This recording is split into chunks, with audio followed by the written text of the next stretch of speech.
은혜 받으실 하나님의 말씀은 출애굽기 13장 17절로 22절까지의 말씀입니다. 이 계시의 말씀을 읽을 때에 살아계신 하나님의 음성으로 들려줄 수 있기를 원합니다. 함께 낭독합니다. 바로가 백성을 보낸 후에 블레셋 사람의 땅의 길은 가까울지라도 하나님이 그들을 그 길로 인도하지 아니하셨으니 이는 하나님이 말씀하시기를 이 백성이 전쟁을 하게 되면 마음을 돌이켜 애굽으로 돌아갈까 하셨습니다. 그러므로 하나님이 홍해 광야길로 돌려 백성을 인도하시매 이스라엘 자손이 애굽 땅에서 대열을 지어 나올 때 모세가 요셉의 유고를 가졌으니 이는 요셉이 이스라엘 자손으로 단단히 맹세하게 하여 이르기를 하나님이 반드시 너희를 찾아오시리니 너희는 내 유고를 여기서 가지고 나가라 하였음이더라. 그들이 숫곳을 떠나서 광야 끝 에담의 장막을 치니 여호와께서 그들 앞에서 가시며 낮에는 구름 기둥으로 그들의 길을 인도하시고 밤에는 불기둥을 그들에게 비추사 낮이나 밤이나 진행하게 하시니 낮에는 구름 기둥 밤에는 불기둥이 백성 앞에서 떠나지 아니하니라. 중국 선교의 아버지로 불리는 허드슨 테일러라고 하는 위대한 선교사가 있었습니다. 그는 영국의 좋은 가정에서 태어나 어려서부터 철저하게 신앙훈련을 받으며 자라났지요. 성장한 후에는 그는 자신을 하나님께 온전히 바치기로 결심을 하고 선교사로 지원해서 중국으로 가게 되었습니다. 영국의 한 선교회에서 이 허드슨 테일러를 후원하기로 작정을 했지요. 그리고 중국에 간 허드슨 테일러는 자신을 후원해주는 선교회 덕분에 큰 걱정 없이 선교 활동을 잘 하였습니다. 그러던 어느 날 선교 본부로부터 한 통의 편지가 날라온 것이에요.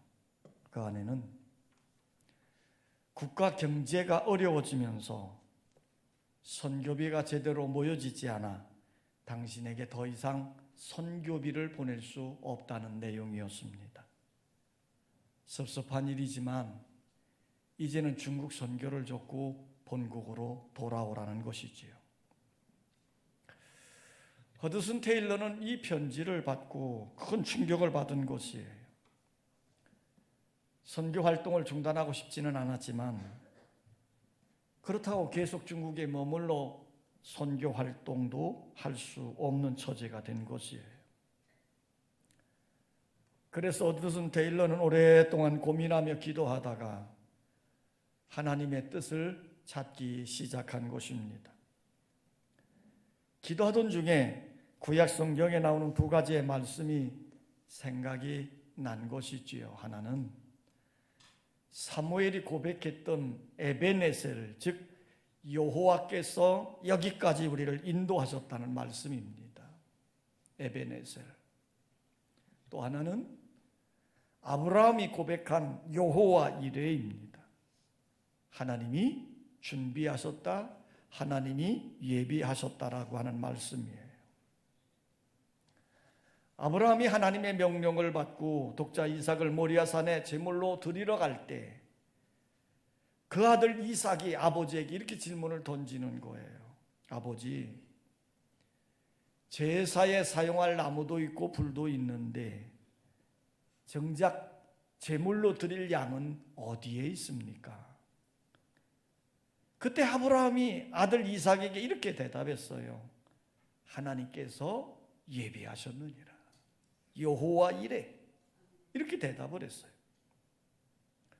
결국 그 믿음대로 가시덤불에 걸려있는 순양을 잡아다가 이삭 대신 제물로 드린 일이 있었습니다. 이것이 바로 여호와 이레이지요. 지금 허드슨 테일러는 자기에게 주어진 그 막막한 상황 속에서 하나님이 주신 두 말씀을 붙들고 기도하기를 시작한 겁니다. 여기까지 인도하신 에베네셀의 하나님께 앞으로도 여호와께서 여호와 일에 하나님이 예비해 주신다, 준비해 주신다는 믿음을 가지고 계속 중국에 남아서 선교하기로 작정을 한 것이에요. 그러고 난 다음에 허드슨 테일러는 중국 사람과 똑같이 그들의 옷을 입고 그들과 함께 먹고 자면서 그들과 함께 생활하면서 예수 그리스도의 복음을 전하는 일을 계속했지요. 하나님은 허드슨 테일러를 굶기지 않으셨습니다. 필요한 모든 것을 공급해 주셨고 그의 삶을 더욱 풍성하게 해주셨습니다. 많은 동역자들을 보내주셨고 그 동역자들과 함께 선교 사역을 훌륭하게 한 것이에요. 그래서 이 허드슨 테일러는 장차 중국 선교의 아버지로 불려질 정도로 선교의 훌륭한 모델이 되어졌던 것입니다. 여러분, 하나님은 우리의 길을 인도해 주시는 분이십니다. 하나님은 과거 이스라엘 백성들을 애굽에서 인도해 내시고 광야 길을 거쳐 가나안 땅으로 인도하셨습니다. 이스라엘 백성들이 애굽 땅에서 430년 동안 노예 생활을 했습니다. 이 430년이라는 기간은 매우 긴 기간이에요. 지금 애굽에 살고 있는 이스라엘 백성들은 노예 생활 중에 태어난 다음 세대들입니다. 노예 생활 중에 태어났고 노예 생활 중에 성장을 했고 노예 생활에 잘 길들여진 사람들이에요. 스스로 자유인이 되리라고는, 구원받고 독립할 수 있으리라고는 전혀 상상조차 생각조차도 하지 않았던 사람들이에요. 그런데 하나님께서 그들에게 모세를 보내서 이 백성을 해방시키신 겁니다. 출애굽시키신 것이지요.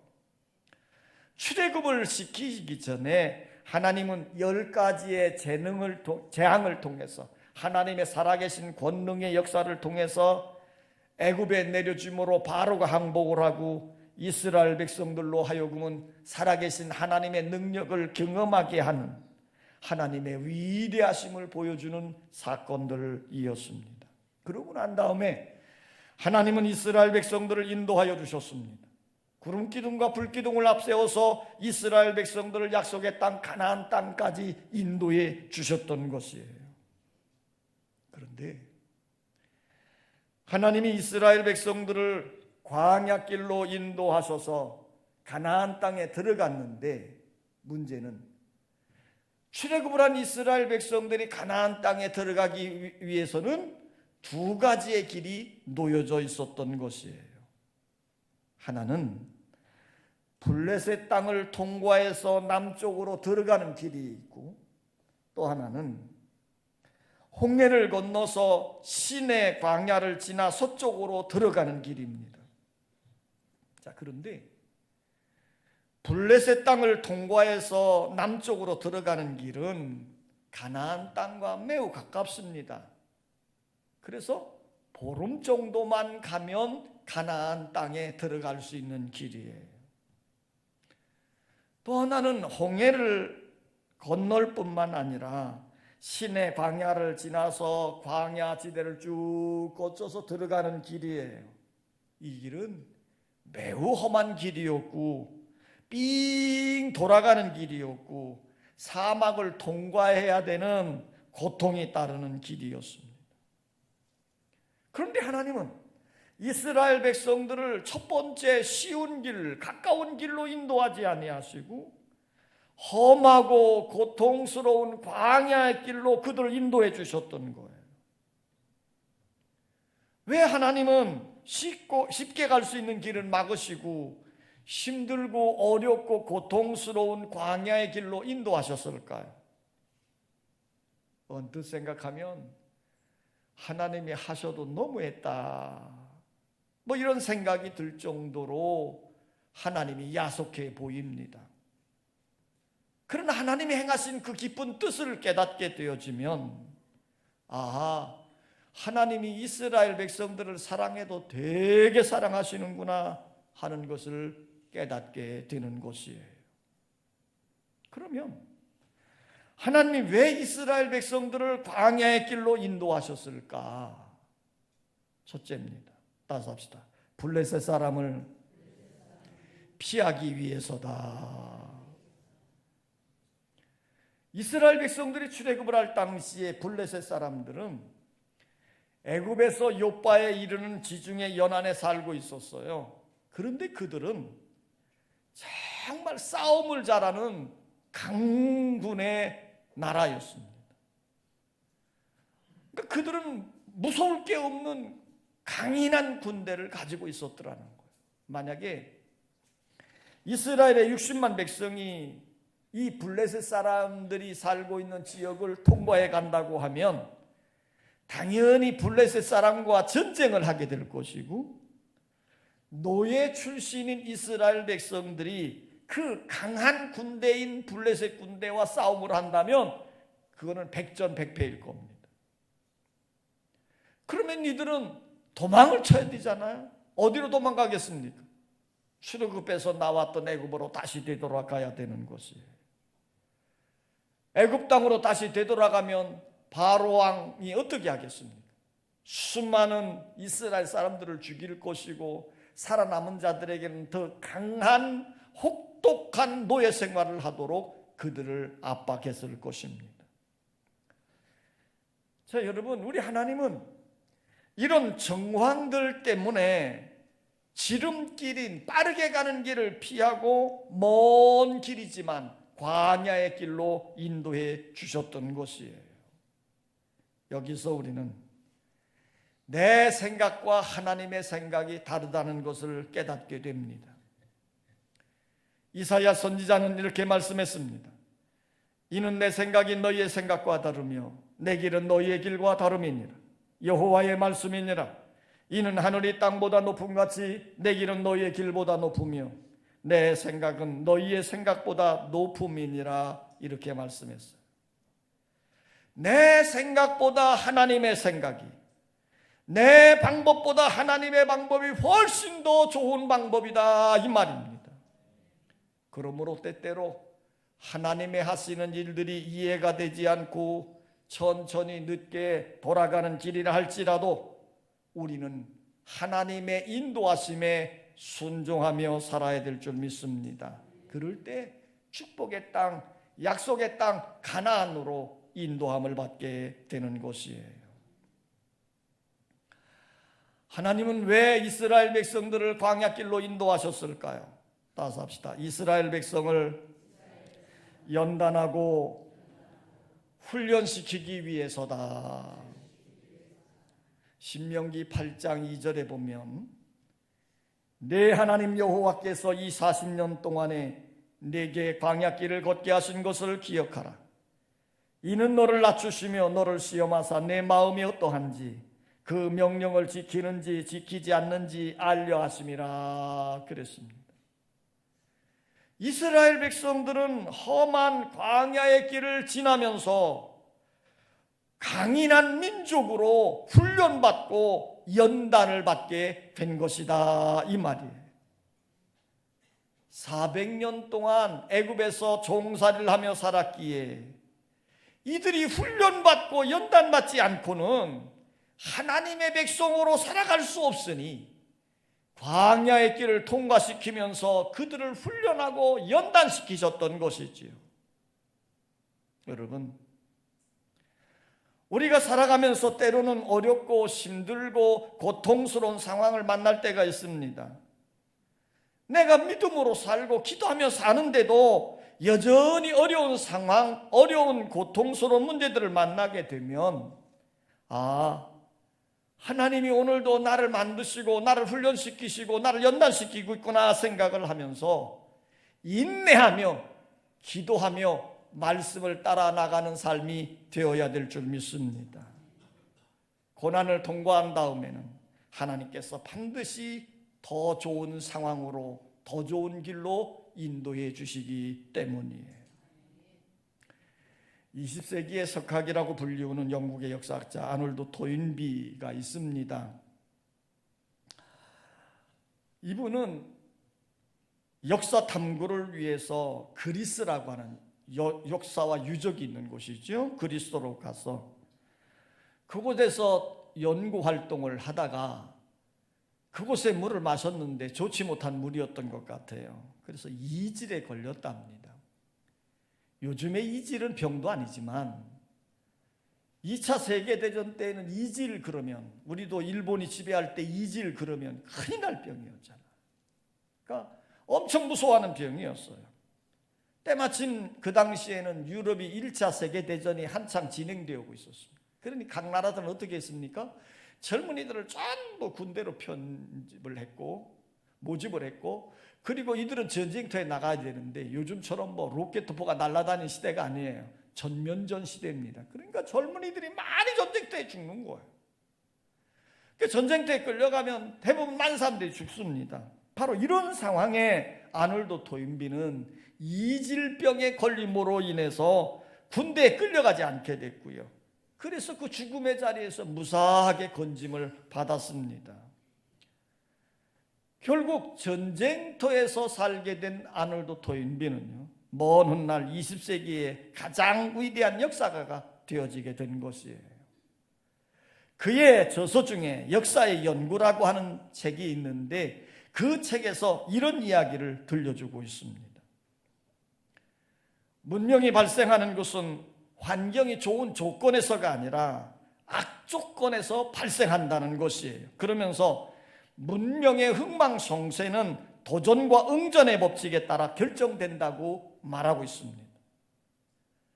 환경의 도전에 잘 응전하면 문화는 흥하게 되고, 응전에 실패하면 문명은 쇠한다는 것이에요.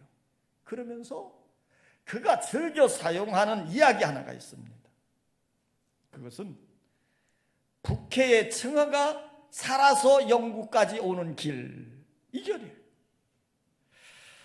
당시에 이 북해, 영국에서 멀리 떨어져 있는 북해에 영국의 어선들이 많이 가서 청어 잡이를 했습니다. 청어를 영국 사람들이 참 좋아했던 것 같아요. 그래서 영국 사람들이 북해에 가서 청어를 잡는 겁니다. 많이 잡지요.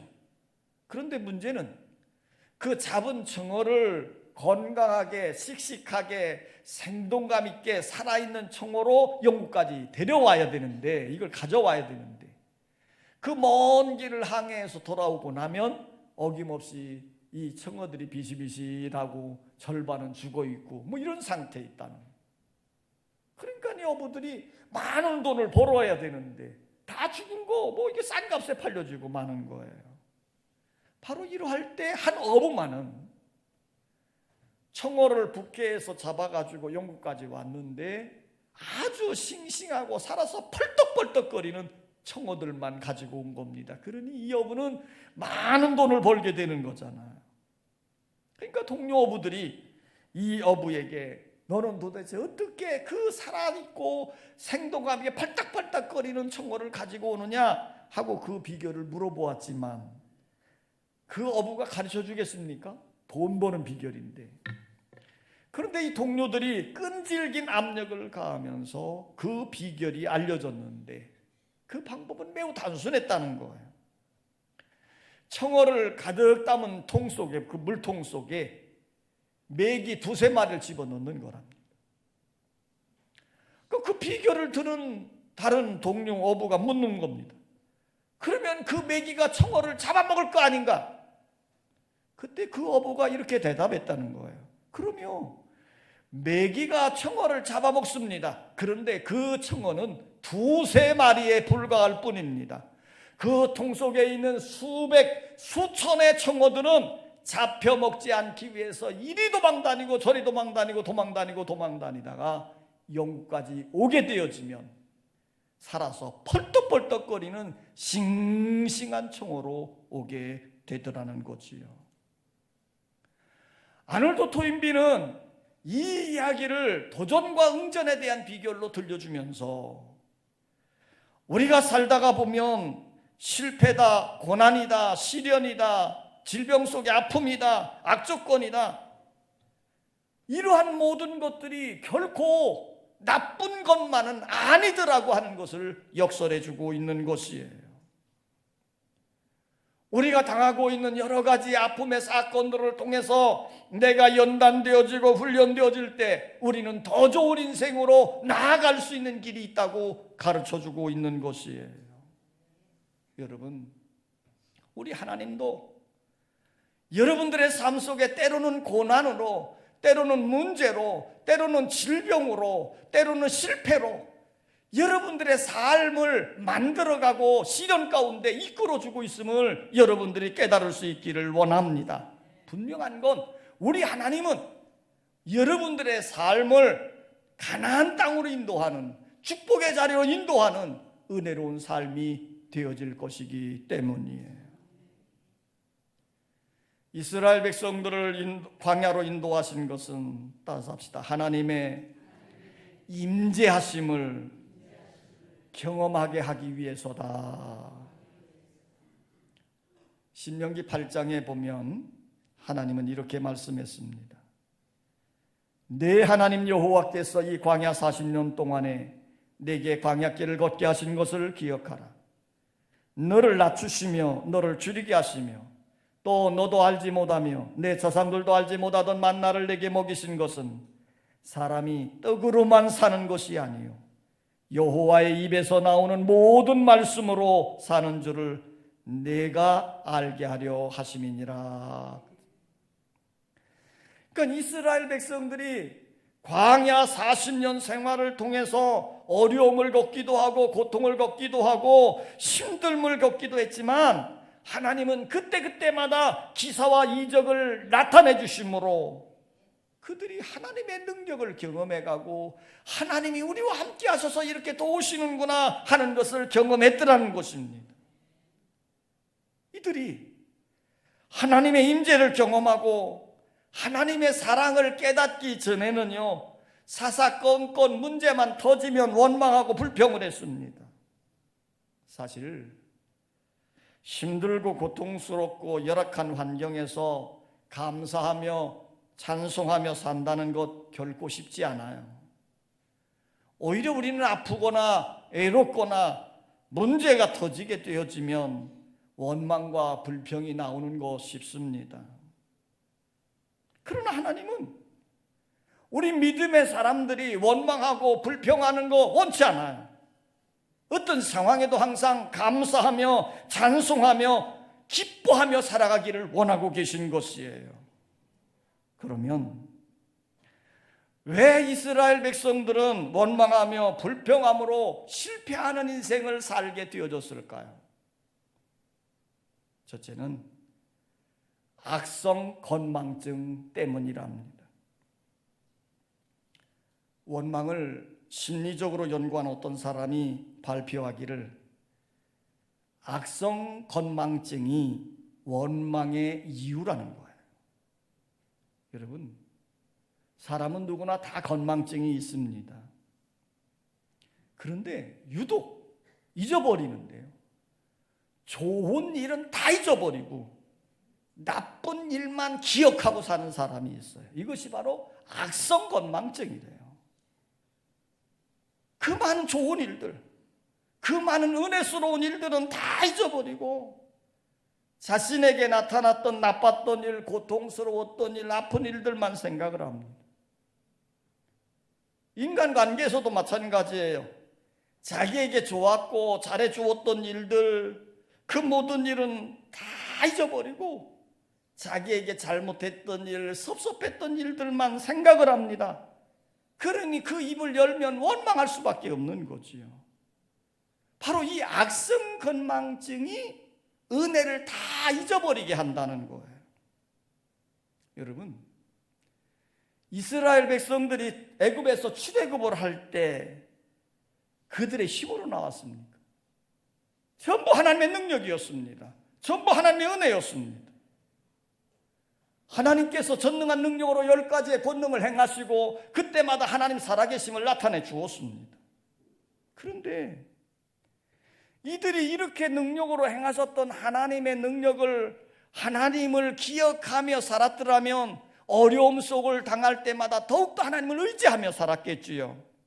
그런데 이들은 은혜로운 일들은 다 잊어버리고 그저 문제 때문에 고통을 당하는 현실만 바라보게 되니 원망하고 불평하게 된 것이에요.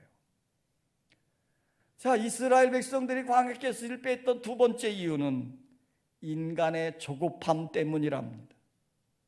좀 느긋하게 생각하면 여유를 갖게 되는데 조급한 마음 때문에 여유도 없고 절망하게 되는데 결국은 그러한 삶이 원망하게 되는 것이에요. 여러분, 하나님이 행하시는 일들은 믿음으로 기다려야 됩니다. 우리가 믿음 안에서 하나님께 기도하며 나갈 때 하나님의 응답이 더디다고 바로 그치면 안 돼요. 우리는 인내하며 기다려야 됩니다. 지금 이스라엘 백성들은 조급함 때문에 원망과 불평함으로 아무런 문제도 해결할 수가 없었습니다. 이들이 원망하고 불평하며 실패한 삶을 살았던 세 번째 이유는 하나님에 대한 불신 때문입니다. 만약에 이스라엘 백성들이 하나님을 믿고 하나님의 능력을 믿었다면 불평하고 원망할 일이 어디 있겠습니까? 전능한 하나님이 지금 나와 함께 하셔서 내 길을 인도해 주시고 내게 주어진 문제를 해결해 주실 것이니 오히려 감사하고 찬송하고 더욱더 기쁨으로 나갈 수 있게 되는 것이에요. 그런데 지금 이스라엘 백성들은 구름기둥과 불기둥의 인도함을 받으면서도 계속 원망하고 있습니다. 왜요? 하나님에 대한 불신 때문입니다. 이스라엘 백성들은 하나님에 대한 믿음이 없어졌습니다. 그래서 낙심하고 낭망하고 좌절하고 두려워했던 것이에요. 모세는 낙심하고 좌절해 있는 이스라엘 백성들을 향해서 이렇게 했었습니다. 너희는 두려워하지 말고 가만히 서서 여호와께서 오늘 너희를 위하여 행하시는 구원을 보라. 구원을 보라고 외쳤던 것이에요. 문제를 바라보지 말고 문제 너머에서 역사하시고 인도하시는 하나님을 바라보실 수 있기를 원합니다. 요즘 죽음을 앞둔 사람들을 돌보는 호스피스라고 하는 직업이 각광을 받고 있습니다. 그들은 임종에 가까운 사람들을 돌보면서 듣고 경험한 일들을 모아서 책으로 발견을 했는데요. 그 책을 통해서 보면 임종 환자들 중에 보면 백만자처럼 많은 돈을 가진 사람도 있고 가난한 사람도 있습니다. 그 임종 환자 중에는 정말 많이 배워서 학자처럼 있는 사람도 있고 또 무식한 사람도 있어요. 또 대중적으로 널 이름이 알려진 유명한 사람도 있고 지극히 평범한 사람들도 있어요. 근데 이렇게 천태만상의 모든 사람들이 다 임종을 맞이한다는 거지요. 안 죽을 사람이 있겠습니까? 그런데 임종을 맞이하는 순간에는요, 그들이 가진 지식이나 재산이나 명예가 아무런 소용이 없다는 거예요. 단지 임종 앞에서는 어린아이처럼 되어진다는 거예요. 그러면서 사람이 임종할 때가 되어지면 후회하는 것 세 가지가 있대요. 죽을 때 후회하는 것 세 가지. 첫째는 참지 못한 것에 대한 후회랍니다. 그때 내가 조금만 참고 인내했더라면 이런 후회감이 든다는 거예요. 우리가 인생살이를 살면서 참지 못함으로 얼마나 많은 사람들의 마음을 아프게 했습니까? 두 번째 후회되는 것은 뭐냐면 베풀지 못한 것에 대한 후회라는 거예요. 그때 좀 더 베풀어 줄 걸. 얼마든지 선한 일을 행할 기회들이 많이 있었는데 그때 내가 왜 그렇게 인색했지? 어차피 죽으면 다 남겨놓고 가는 건데. 이러면서 후회한다는 거예요. 세 번째 후회하는 것은 좀 더 재미있게 살지 못한 것을 후회하더랍니다. 그때 내가 왜 재미있게 살지 못했을까? 그때 그만하면 내가 재미있게 행복하게 살 수 있었는데, 이러면서 후회스러운 뉘앙스를 풍기더라는 거죠.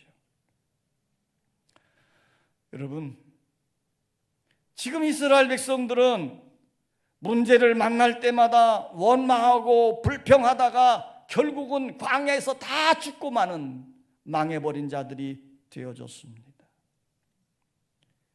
이제 우리는 지금까지 살아온 우리의 삶을 돌이켜보면서 후회하고 절망하는 인생을 살지 마십시다. 문제를 바라보면서 원망하고 불평하며 살지 마십시다. 눈을 들어 문제를 바라보지 말고 문제를 해결하시는 하나님 바라보십시다. 홍해를 바라보며 원망하지 말고 홍해를 가르시고 건너게 하시는 하나님 바라보십시다. 애국 군대를 바라보며 두려워하지 말고 승리하게 하시는 하나님을 바라보십시다. 사막을 바라보며 절망하지 말고 반석에서 생수를 내시는 하나님을 바라보십시다. 사막의 뜨거운 태양열을 바라보며 좌절하지 말고 구름 기둥으로 인도하시는 하나님을 바라보십시다. 살아계신 하나님이 오늘도 우리와 함께 하십니다. 그리고 이스라엘 백성들에게 구름 기둥과 불 기둥으로 인도하셨던 것처럼 지금도 하나님은 우리의 길을 앞서가시며 우리를 인도하시는 줄 믿습니다. 우리가 하나님의 인도하심에 순종하며 하나님은 복된 가나안, 축복의 가나안, 소망의 가나안으로 우리를 인도해 주실 것입니다. 아버지 하나님,